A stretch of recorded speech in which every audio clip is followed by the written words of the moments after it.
Hello, Peaceful Valley Church. It is Wednesday, and we get to gather together again for our noon devotional. We are going to be in Joshua chapter 1. This section of the book of Joshua is a very peculiar place in Israel's history. God had brought his people out of Egypt, upwards of 3 million people and all their animals. They were going to go in the promised land, but Israel proved themselves to be faithless. So God was going to purify them by sending them through 40 years wandering in the wilderness. And here at the beginning of Joshua, they've finished their wilderness wandering and they're about to go in the promised land. They're about to cross the Jordan River. They're about to take this land.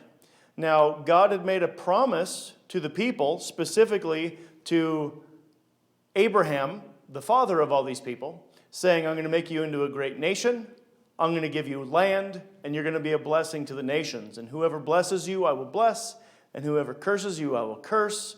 And he was going to be their God, and they were going to be his people. Well, here's Joshua. He's leading a large group of people. God is fulfilling his promises. He promised to make them a great nation, and here they are. He promised to give them land, and it's just right across the river. God has proven himself trustworthy. So Joshua chapter 1, starting in verse 6. Be strong and courageous, for you shall cause this people to inherit the land that I swore to their fathers to give them. Only be strong and very courageous, being careful to do according to all the law that Moses my servant commanded you. Do not turn from it to the right hand or to the left, that you may have good success wherever you go. This book of the law shall not depart from your mouth, but you shall meditate on it day and night, so that you may be careful to do according to all that is written in it. For then you will make your way prosperous, and then you will have good success. Have I not commanded you? Be strong and courageous. Do not be frightened, and do not be dismayed, for the Lord your God is with you wherever you go. This statement of God, or from God to Joshua, is important on a number of levels. And one of the kind of hidden issues going on in here is the people of Israel had kind of continued to just be the same forever. And it's almost like they were in a rut. Ruts are strange things. And one of the standard realities about ruts, say the car tire ruts on a dirt road, is that ruts get deeper over time. The more often you drive in the same spot, the deeper those ruts get. There's also another reality that in order to get out of that rut, it's going to take something extreme. And the deeper the rut, the more extreme it is to get out of that rut.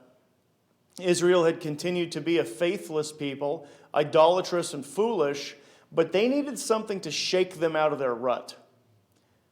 Crossing the Jordan River is that shakeup. There's also something else to know about getting out of ruts. And you learn this when you're running snowmobiles in the late winter, early spring. You see, up through the trees, the ruts have been getting deeper and deeper and deeper all winter long. People have been riding in the same trail, up through the trees and up the hillsides. And here you are on your snowmobile trying to navigate this rut. But if you want to get out of that rut, it takes something extreme, just like we've been saying. But the next reality is, if you make it out of that rut, you better have your hands on that handlebar, otherwise you're going down. Getting out of the rut and then falling off the cliff is not successful snowmobiling. You want to get out of that rut and remain in control.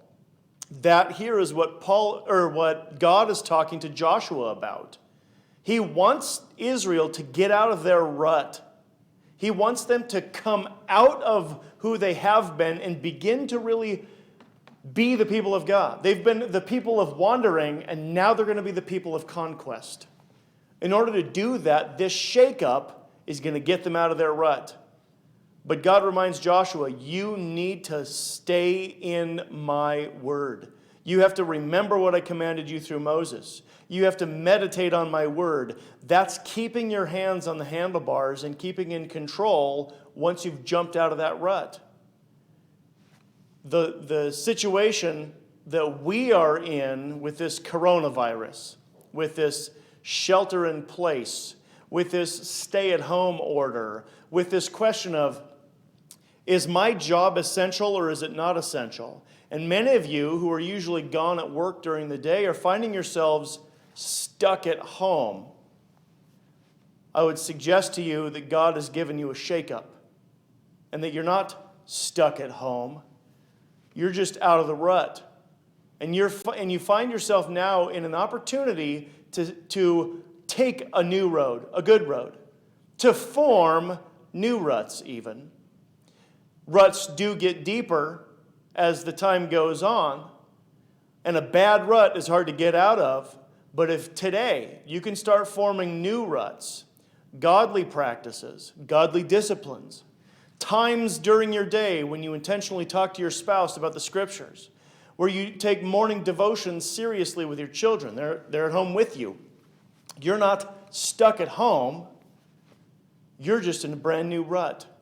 And this can be a good time for you to not see your situation as a time of failure or being held back or stuck, but rather a new opportunity to set new good practices in your life.